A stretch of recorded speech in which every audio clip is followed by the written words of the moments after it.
Всем привет! Так, что, мы подтягиваем рулевую рейку. Стук происходил такой же почти, как и... Так, сейчас. Такой же, как опора ступицы. Так, вот поменял ее. Ничего не изменилось. Стук идет. Стук идет, сидишь на пассажирском сидении, стук переходит в левую сторону.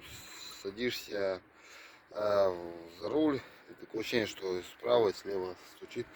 И это, что нам надо было сделать? Так, подтянуть рулевую рейку. Смазал, заодно сразу же снял хомутик.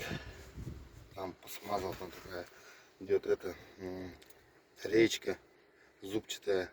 Я тоже смазал, уже все сделал, чтобы это покороче видео. Снял защиту. Так, задомкратил обязательно с обе стороны. Снял защиту.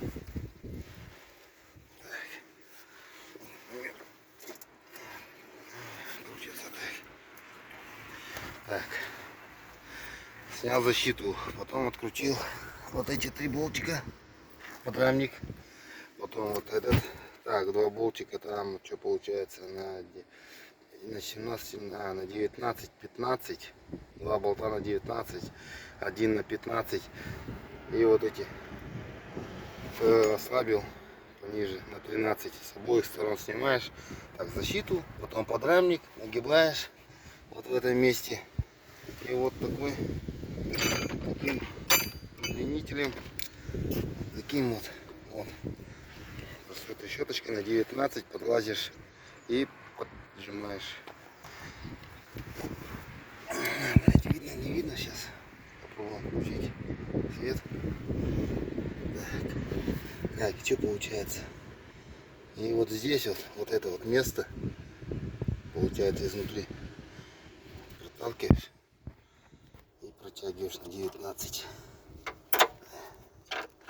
Ну, примерно, короче, вот так вот он там встает и протягиваешь. Вот такая тема. Я уже подтянул. И сейчас буду собирать обратно. Здесь также все откручиваешь с этой стороны. Также все приподнял как мог возле дома. Также здесь ослабил.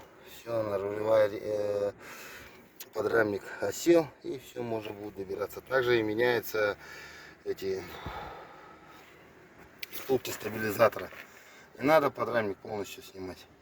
Я уже поменял. Также откручиваешь здесь, подлазишь. Все, подписывайтесь, смотрите. Всем удачи.